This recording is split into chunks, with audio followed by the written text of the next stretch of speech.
I got a question to start off the podcast, and if we're going to start the podcast, What's that? how is it that they released like 8 people today? I think it was, Yeah. and they didn't release Ryback after all the stuff that happened on Monday. Like, that doesn't make any sense. I figured he would have been the first one on the chopping block. To be honest with you, Yeah, I don't understand either. I'm guessing he's going though. It's got to happen. Now, yeah, but I mean, like, this would have been the perfect opportunity to make it look inconspicuous, because what better way to get rid of someone with 8 other people that doesn't look as bad as if you just get rid of one guy? I mean, I thought they would have just lumped him in with all the rest of them and said, see you later. It's funny that they released Cameron because she commented on what he said. Yeah, well, I'm gonna be honest with you. I really don't even know who Cameron is. Like, really. She was with the Funkadactyls with Naomi, remember? Yeah, that's what I mean. Like, she's a sidekick to. Oh, She might as well nobody. Been, like, I mean, like, she was Flash Funk's dancer in 1997 or something. Like, I don't know. yeah, she's a nobody. I mean, nobody cares. The only ones they really like. Sandow getting released is kind of sucks, but like they weren't doing anything with him anyway, so it doesn't really matter. No, that's gonna be that's the one that all the marks are like gonna be upset over. King Barrett's been asking it for it, or Wade Barrett has been asking it for months now. So We seen that coming. we all knew he was going. Hornswoggle, who cares? Alex Riley, who cares? Like, Are you telling me that Hornswoggle's been collecting a check for the last 5 years and not even been on television? Yeah, I just read that Hornswoggle and Zeb Coulter are already signed to Global Force Wrestling. Holy crap! The old ink isn't even dry in the ROE yet, and already I'm signed. Yeah, but I mean, this is Zeb Coulter. It's the same deal. Like, why keep him around? I mean, he's not doing anything. I'm just adjusting my. Hold on a second. I'm going to adjust my audio on the headphones. They just brought back Bob Backlund. Yeah, I heard that. Well, it's on SmackDown, so I don't know. Him and Darren Young for some reason. It kind of sucks at Darren Young thing because, like, man, I never seen much in Darren Young. I never really thought he had anything, but because of his sexuality, I suppose they can't really fire him. I mean, they're kind of pigeonholed, aren't they? I really didn't see anything in either one of them. Him or Titus O'Neil. I thought the primetime players or whatever they were garbage. I didn't like them at all. Titus O'Neil would have been alright if he was 10 years younger, but he's seriously like 40 years old, man. Yeah, I don't. And I don't he's know. just. I just can't see him. I don't see him in that role. I don't see him as like. I don't see he's got a lot of charisma. They're putting him in all these commercials and stuff because he's like the dad figure, I guess. But I don't see him as a contender in anything. I don't see him with an IC title. I don't even see him with the US title. Like, what's the point? Well, I mean, I guess the point is, like, they need jobbers too, right? Like, wrestling's always had. Not everybody can be that. Like, that's one of the problems. Like, these days, every Marks want everybody to be like an IC title made of like. You need jobbers, man. Like, you need guys like Titus O'Neil kicking around. You need guys just like they fill the roster, right? They fill up house shows. They fill up pre-shows on pay-per-views. Did you hear Ryback's the pre-show stopper or whatever his nickname is now? I heard about that. Yeah, he wrote it on his his weightlifting belt or whatever. Yeah, but I got no problem with like guys like him.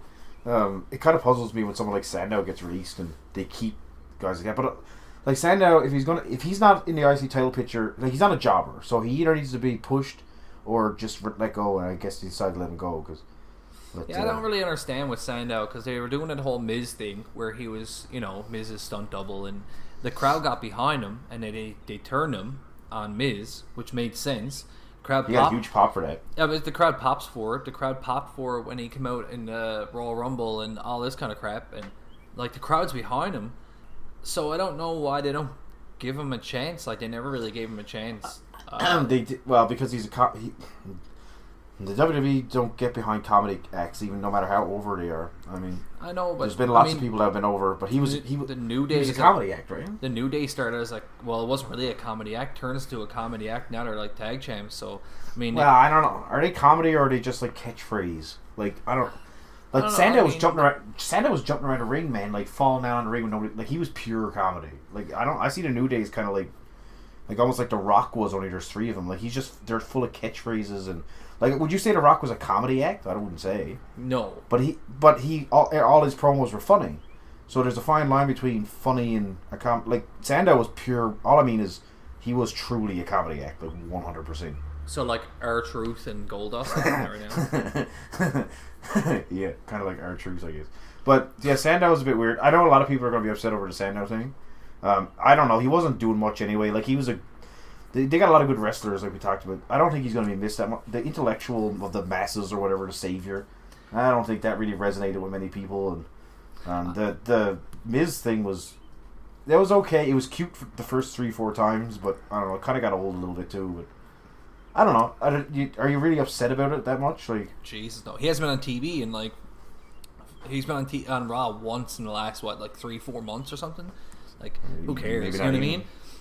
Didn't he win? What was his defining moment? He won. He won Money in the Bank.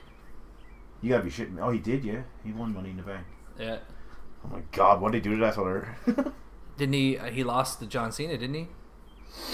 He lost to John Cena on Raw one time, and everybody was up in arms because Cena apparently buried someone. I think he was the first one, or one of the people that cashed in and didn't win. He cashed in and lost, I'm pretty sure, against John Cena, if I'm not mistaken. He was the first one that, didn't cash it in and win. I could be mistaken with that, but I'm pretty sure. No, I don't think you are. I know that there's like Cena's been talked about as burying Sandow, so I'm pretty sure that's what they're talking about.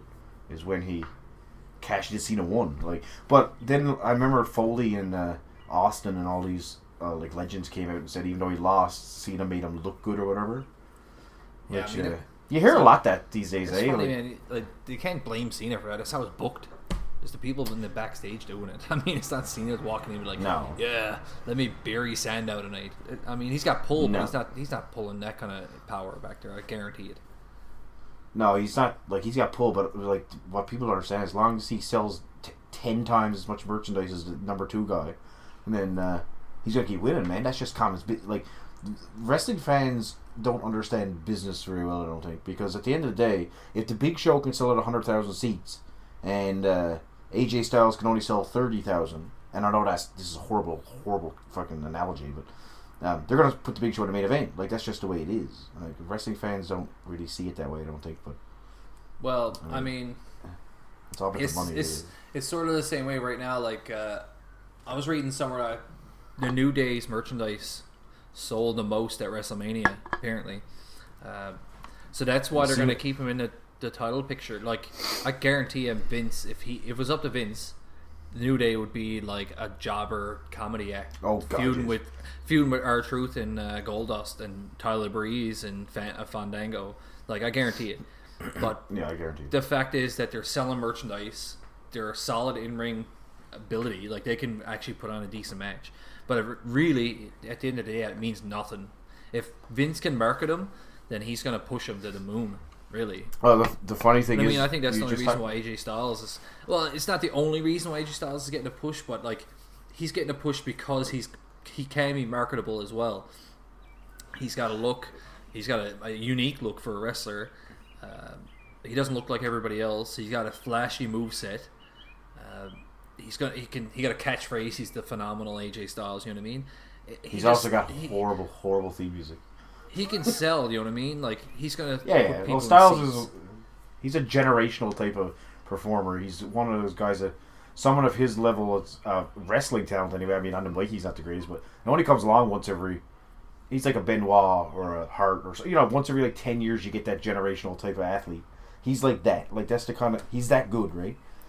I read a thing, apparently Taz had Jim Ross on his podcast, and they were talking about Shinsuke Nakamura, and if Shinsuke Nakamura is going to get a push on the main roster eventually. And Taz, I sort of agree with him somewhat. He said, as long as Vince is running the main roster, he doesn't believe that Shinsuke Nakamura is going to get a main card push, a main event push, because of the... he can't talk. Because of the language barrier, because he speaks mostly Japanese. Now, he can speak English, but he's obviously not fluent in it. So, in Vince's mind, if you can't... you should be able to talk people in the seats, is what he said. I'm pretty sure that Vince... that's a direct quote from Vince. You should be able to talk people into their seats. And if you can't speak English, which is the predominant language of what everybody's speaking when they're watching WWE, then you're not going to sell. You're not going to be able to talk people into the seat. But he believes if Triple H was running the main card, that Triple H would probably just put him in that position anyway and give him a title run or a main event run. I somewhat agree with the whole Vince thing.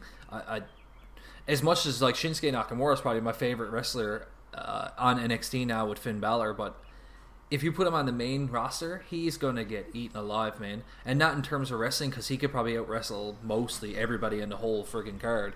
But when it comes to cutting a promo, you got some 6-year-old kid, 7-year-old kid watching wrestling. Like my nephew, he's 9 years old. He's going to sit down and watch wrestling. He watches wrestling for John Cena's "You Can't See Me" and those like catchphrases and the flashiness of it all. He got Shinsuke Nakamura there, can barely even speak. He don't even know what he's talking about. He's gonna lose interest instantly. He's gonna be like, I don't like this guy because he doesn't, I can't understand him. What's he saying? I don't know what's going on. Yes, the smart marks is gonna be like, oh, Shinsuke Nakamura, give him the title, yada yada yada. But we talked about it before. The casual fans, not everybody's following. Ain't nobody tuned in to watch no Japanese guy that can't speak English. Yeah, like not gonna happen. Not everybody's an IWC kind of like. I'm a big fan of New Japan, and I watch all the online stuff, and I'll be the first one to admit I'm probably like a big part of the, into the IWC or whatever else. But I do realize that there's, casual fans out there who aren't going to like understand who these people are, and it's not going to get behind them. I think the reason why they were getting behind AJ Styles is because they built, like, he's a likable character. You look at him, he's simple. He's a pretty simple guy. You know what? Yeah, but like, there's a trend in wrestling that's been going on now for probably 5 years, where people switch gears and change their minds at such a rapid pace. And once someone becomes successful, everybody wants the underdog guy, like a Sandow or a Zayn, and good wrestlers. They always got to be good wrestlers, of course, but the IWC especially always wants these underdogs. And once they make it, everybody turn on them. Like, I guarantee you, within 3 months, if you go on an internet wrestling forum, it's going to be like, I'm so sick of AJ Styles. He does the same 5 moves of doom every match. It'll be the same old crap. Like, wrestling fans don't give it no time to really simmer anymore, do they? It's just so quick. Like, I guarantee AJ's got 2-3 months. The only one I can think of is Bryan, really, that kind of held in there. And I noticed, even last year when he came back for that IC title run before he retired, like, he wasn't nearly as over as he was for his Mania 30 run. But then it's you just, had the short attention spans that wrestling fans have is ridiculous, unless you're a heel. But like, internet wrestling fans are so predictable. Like, I am one, and I guess I got no choice but to be labeled one. I guess because I know so much about wrestling. I guess, but I find them, they're hard work to really like sit down and listen to, because a lot of them are just kids and stuff and don't really know the business, and I can't take them seriously, to be honest with you. Like, I agree with everything you said about Nakamura. Everything. Like, they can't market men. Name one, like, in 30 years of modern wrestling, name one crossover superstar, main eventer. We're talking about TV shows, talk shows. Name one that wasn't American or Canadian speaking English. Just name one. The only one I can remember, the only one in history probably of wrestling ever that wasn't that good of a speaker, that crossed over to different mediums, was Andre the Giant. That's like, but that's special. Look at him. That's a special case there, yeah. Well, that's what I mean. Like, Nakamura doesn't look like Andre the Giant. Yeah, he was on like talk shows. He was on like movies and stuff. He was a phenomenon because of just the sheer size. And WWE billed him as like 7'8" or whatever, something ridiculous. Like, they billed him as basically like 40 feet tall when he was really only like 7 feet. But just the marketing, and he had an aura around him too, because remember, people couldn't access matches so easily. It wasn't so readily available. There was no Netflix, there was no YouTube. So people just heard of this thing, Andre the Giant. Like, you just heard about this guy without really seeing him. So when he came to town, people went, wow, this guy Andre the Giant, I heard of him, I want to go see it. It's not like nobody really knew what to expect when they seen him. So he kind of sold himself. Well, you know what? So his size sold, right? Like, that's it. He didn't need to speak. Well, it's the mystique. It's the mystique of the pro wrestling industry back then. But like, could you think of anyone, like, honestly, like, I'm talking. I know, like, WWE's been called racist more than once in the past, but I can't think of anyone, honestly. Even British people. Has there ever been a British world champion? I don't think so. WWE champion? I gotta think about this for a second. I don't think like so. A WWE, not a world champion. No, I don't think there has there? Not a world champion. Like, IC, US tag champions. Of course, tons that's of where, those, but never a world champion. Well, that's a little bit strange, anyway. But yeah, no, I don't know. I agree with everything you said. Well, we talked about this before. Like, before he even came in, and when he did come in, I even said, I was like, when has there been a Japanese star in WWE in the modern era, the last 20 years, whatever, that's been taken seriously? Ever. Like, you had Taka Michinoku, Funaki, Jimmy Wang Yang, and all these guys, like they're all just like they're jobbers. Asian. Well, Jimmy Wang Yang. Taka Michinoku. Pretty sure Jimmy Wang Yang is American, but he was an Asian descent. You know what I mean? But that's what I'm saying. Like these guys, they don't get the chance because they're not going to get a chance, man. But really, well, not only that. Like, it's a lot more to do with just speaking English.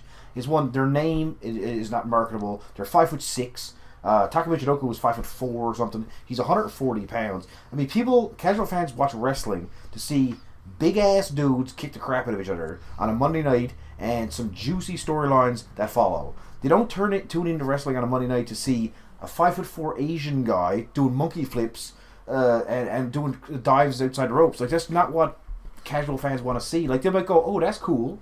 They'll look at it and go, that was pretty sweet, but then they'll just turn the channel and watch the basketball game or something. Well, that's why you can't really market it. I mean, it's not even racist, really. It's just they're not marketable in this side of the world. It's just not realistic, really, is it? To market a guy like, I don't know, Hakushi. Like, what were they going to do with Hakushi? Yeah. Like, do you actually think that Hakushi was going to be WWE champion someday? God, no. But I mean, with Shinsuke Nakamura, I can understand maybe he is like 6'6" or 6'4", whatever he is. He's a tall guy. He's not big. I suppose he's like 210 pounds, I suppose, or 190, 200, somewhere between there. He's got that kind of style that's like not flashy either. So it does help him that he can speak English, because he can. Just he's not fluent in it. So he's better than Kalisto on him. Like, have you ever heard Kalisto talk? Oh my god. Well, they put him on commentary last week. I couldn't believe it. Oh man, what he did to the English language will haunt my soul forever. He never should have a mic ever again. I can't believe they put him on commentary. I think they put him on commentary just for a joke or something. I think it was a backstage rib or something. It had to be, because to put this man on a microphone in front of what show was he on commentary? It was Raw, I think. I only watched Raw, really. So well, I missed the last few minutes of Raw, but that's a horrible idea. Like, that guy is just. But anyway, it goes back to the same thing. They're always looking for. It's like a niche market, right? They want the Mexican star and they want the Japanese star and stuff like that. But none of them are ever going to get pushed to the top. Rey Mysterio is what it is.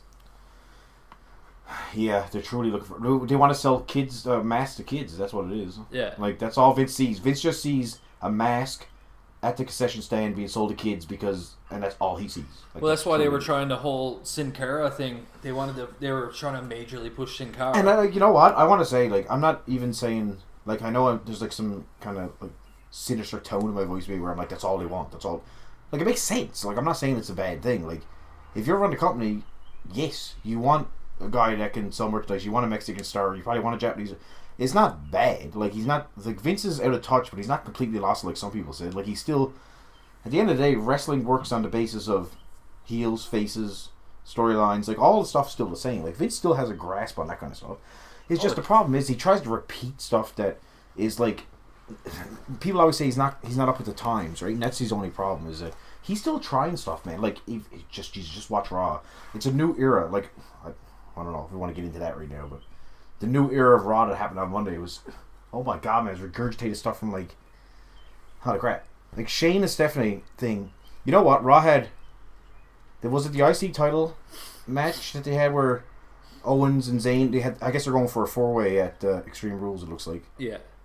But other than that, the first 2 hours of Raw was the most mind-boggling, boring thing I've ever seen. And then on the internet next day, I actually seen a couple people say like that was a good Raw, and I was like, man, your expectations are so low these days for a good Raw.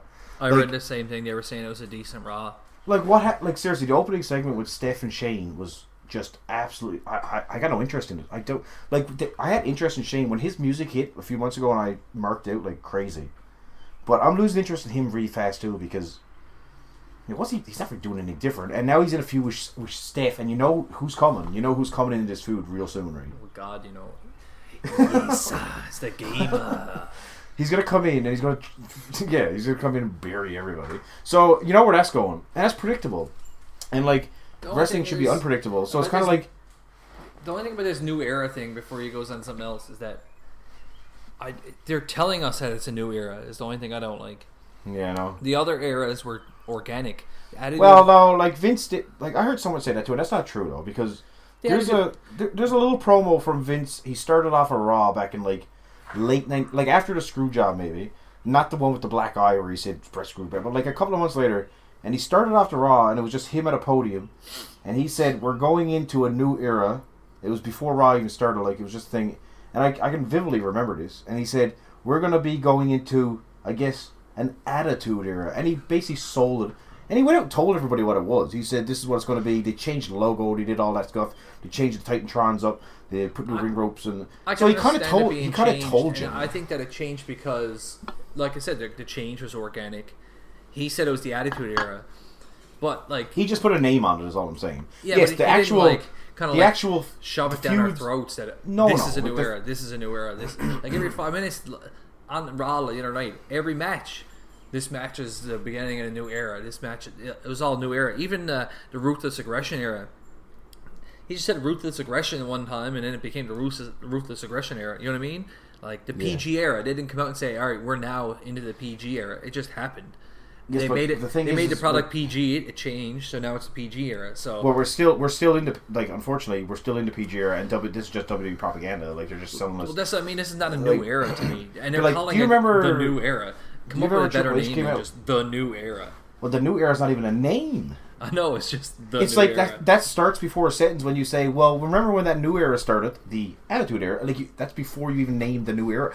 Anyway, it doesn't make sense. But do you remember last year, or I think it was the year before? Well, I don't know, a year and a half. Triple H came out, and ratings were in the tank. And of course, what do you do when ratings are in the tank? Vince comes out, or Triple H comes out and says they're shaking up Raw. And they're going to change things. They tell the audience that, they tell the viewers that, and they expect everyone just to come back in hordes, apparently. But remember Triple H came out and said, we're entering the reality era? Do you remember that promo? Oh, yeah. He goes, this is the reality era. And apparently that was the start of a new era. That was like 2 years ago. Can you tell me, was there a reality era? I don't think so, as far as I know. Like, it was all the same stuff as PG era. This has been the PG era for 7 or 8 years now. They can't start a new era with this, like you said the other night. They can't start a new era with the same Titantron, the same intro music, the same intro video, the same set, everything. It's gotta change. They can't have a new era with everything the same. What's the difference? Like, do you remember? The difference is a few new superstars. Big deal. Like, there's been new superstars forever. Like for as long as the wrestling business has been around, there's people been coming and going. That's not a new era, man. That's just them getting talent come in and new talent. Big deal. No, it's not a new era at all. Like, do you call it the NXT era? You know what I mean? Like, you got the WWE Network probably, so you see that Raw flashback thing comes on there. Yeah. So it comes on and they're showing like 1996 stuff that I've been seeing a lot lately. Anyway, do you remember what the set looked like in 1996 Raw with Goldust and when he first came in the Billion Dollar Match with Ringmaster and all that stuff? Remember it was just that little tiny thing at the end of the ramp with like a little video screen? Like it was very simple. There was no Titantron. Remember that look that they had? I did. The new generation one? Yep. When they, or like you said, organically kind of switched, you can watch all of a sudden when it became the Warzone, like they changed the name of the show, man. It was no longer Monday Night Raw. It was Raw is War and the Warzone. So this is the new era that you're talking about, but it happened organically. They didn't tell you they were changing the name. They just did. They changed the name to the Warzone and Raw is War. And then all of a sudden it went from that little tiny set in the bottom where everybody came out at the end of the ramp. And the next time you tune into Raw, there's fireworks going off and there's this huge Titantron. It happened over 1 week. Like the next week there was this whole new set. And it had that, but nobody ever told you about it, like you said. It just happened. This one here is what you just said is exactly right. Monday night was the start of a new era. I turn on Raw, the theme song, which by the way is horrid. Yeah. I turn on Raw and the theme song's playing. I'm like, oh, this is pretty good. Same old shit that I've seen for the last like 7 or 8 years. And then you go into the arena and everything looks the same. And the same 3 commentators are sitting there. The same guys are working backstage. The same wrestlers are coming out with the exception of, 4 new wrestlers maybe? 5 new wrestlers on the scene? That's about it. It's just the same stuff. And I don't know. I just don't... I don't want to be told when it's a new era. I don't think we need to be told it's a new era. That the fans... I think it's up to the fans when a new era starts, you know what I mean? Like, the fans change, and then the product changes, and I think that's what's got to happen, right? So they're... Like, back in the Attitude Era... Yeah, like, Vince didn't want the Attitude Era to happen. What happened was Stone Cold started getting over for being bad guy, and Vince was scratching his head going, what the hell? This doesn't make any sense. Why are they cheering this guy? And he had no choice. Like, I guarantee you, this wasn't his vision. Like, Vince didn't sit there in like 1995 and go, you know what, a year from now, I'm gonna change the product and they're gonna start cheering heels. No, that's not what happened. Is like you just said, the audience changed and they had no choice but to change with it. Well, Vince, like, all right, so Stone Cold wins the King of the Ring. He says the famous Stone Cold 316, thump your Bible, Austin 316 kind of deal. And I've heard that promo. The next week, fans come out with signs that said Austin 316. So, I guarantee you, if that would have, like, the fans never reacted to that line, it wouldn't have gone nowhere. You know what I mean? It's the fans that make it, and the whole Steve Austin attitude, I think, came from him, obviously. But hold on a second. Wait a second. Don't you know that Triple H is the one that invented that and the click and everything? That's like revisionist history here. Well, they're saying that the curtain call is the reason why Stone Cold got the push, right? So, look, when you go back and look at wrestling through the 90s and all the big stuff that happened, everything boils down to one thing. The click. Oh, it happened because the click. Stuff that happened in Madison Square Garden when Hogan main evented first WrestleMania with Roddy Piper and stuff. That was because of Triple H. Somehow, if you look through time, you can actually trace it back. I don't even know how, but you can trace it back to somehow there's a linear thing that happens when it's all Triple H and Shawn Michaels' responsibility. That's the reason why I do. I don't know how you do it, but the W can do it because they can put a video package together, and they're really good at selling you video packages. So they can put a video package together. And every casual fan sitting on their couch will go, wow, I didn't realize Triple H was responsible for King Kong Bundy's career. What? What are you saying? King Kong Bundy was like 45 and Triple H was like 16-year-old kid. So, but like, I don't know. It's just, I guess we'll see. Like, I actually had to turn, like, I went to bed on Monday. I couldn't watch Raw. Like, and that's the thing. I was so puzzled when people were like, that was a decent show. Man, I was so bored. I was like, nothing is happening.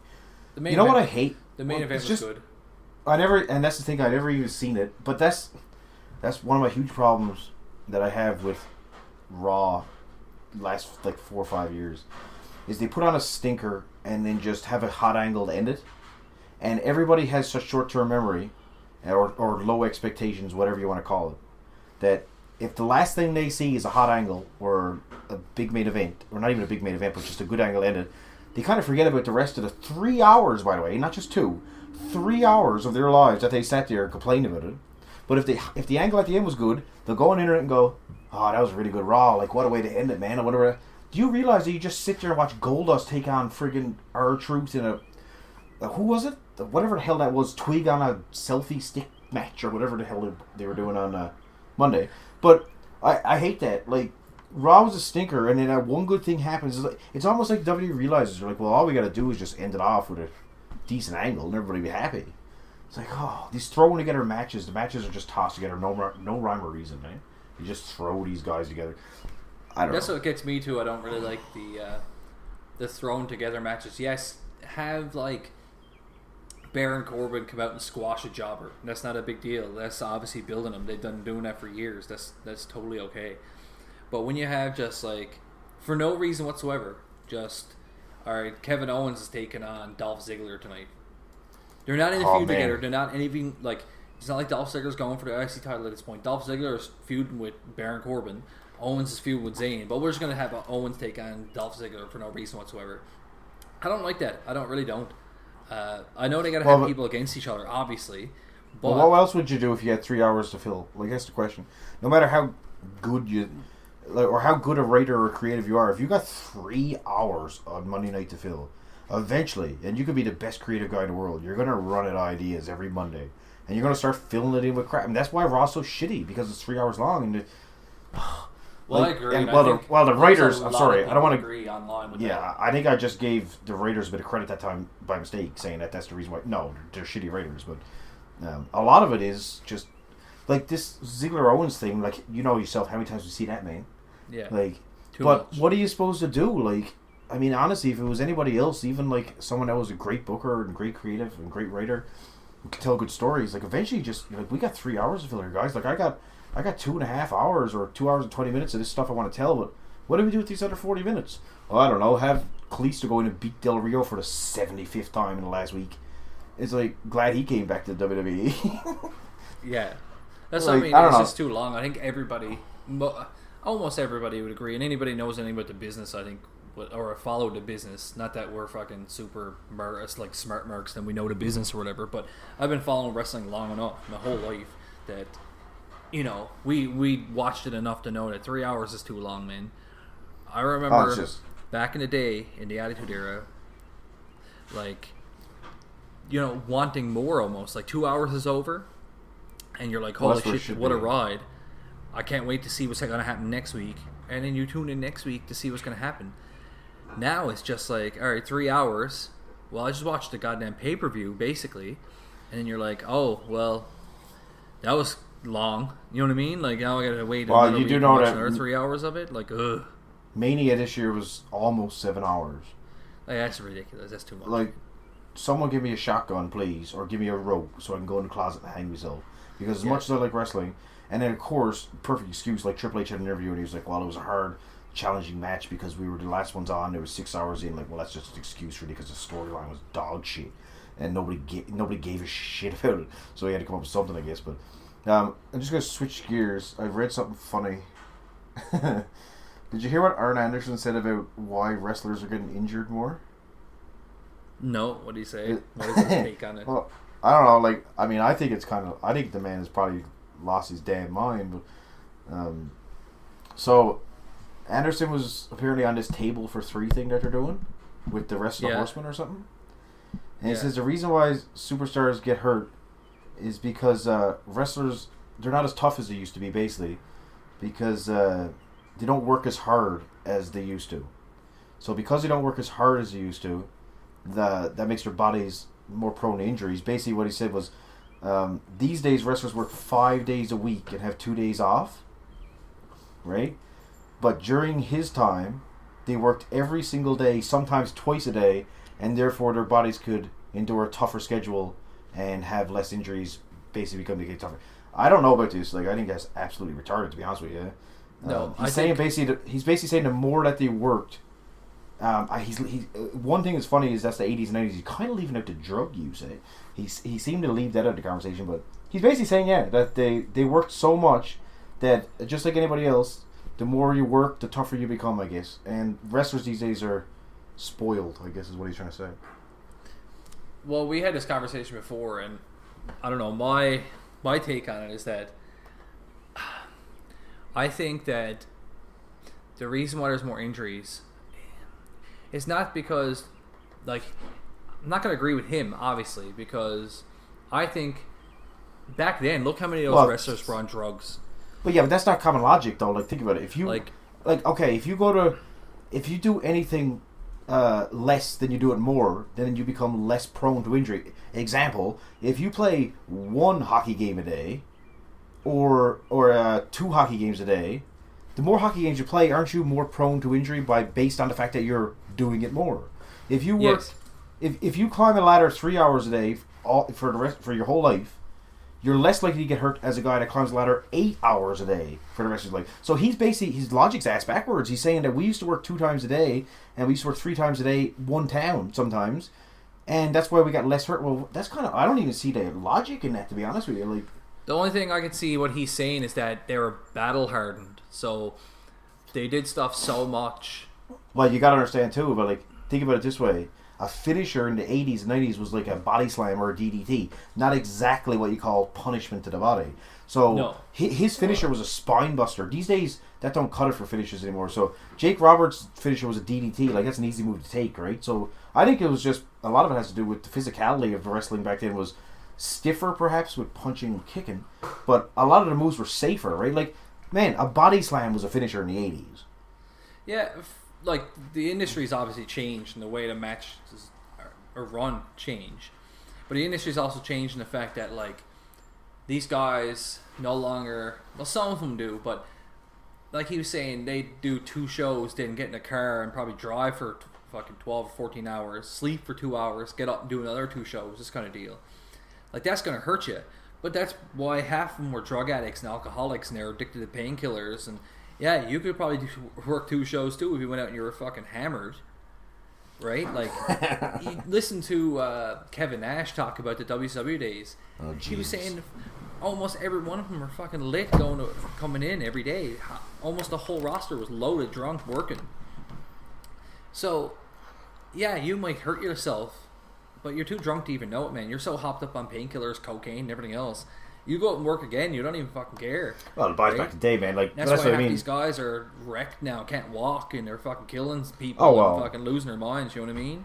Well, they were getting hurt and didn't even know it, really, because I'm not painting every wrestler as a huge druggie, but in the 80s and 90s it was prevalent. Let's put it that way. I mean, everybody did it. Yeah, I agree. They got a lot of those guys were hurt, and look at Dynamite Kid. Have you seen the Dynamite Kid the last 10 years, man? Yeah. Like the man that looks like he's 110 years old and he can't even walk. But Kamala got no legs. I don't think Henry Godwin got any legs either, does he? I think Henry Godwin lost his legs. Yeah. Did you know what a really good example of that is Lex Luger, man. Have you seen Lex Luger? Oh, I've seen him. God. Well, what do you expect after he kills Elizabeth? You know shit's going to go downhill. Yeah. But, like, he was jacked back in the day, man. And that was only, 20 years ago? And it wasn't long ago. Now, he looks like he's, 80 or 90 years old, man. Alright, do you want to stop now and we'll check and see if it works? Yeah, we probably don't want to go too long because this could all just be for nothing. Yeah, and it's been 40 minutes and we were only supposed to go 10. Bye. Well, that's what happens when you start talking all shit, I suppose.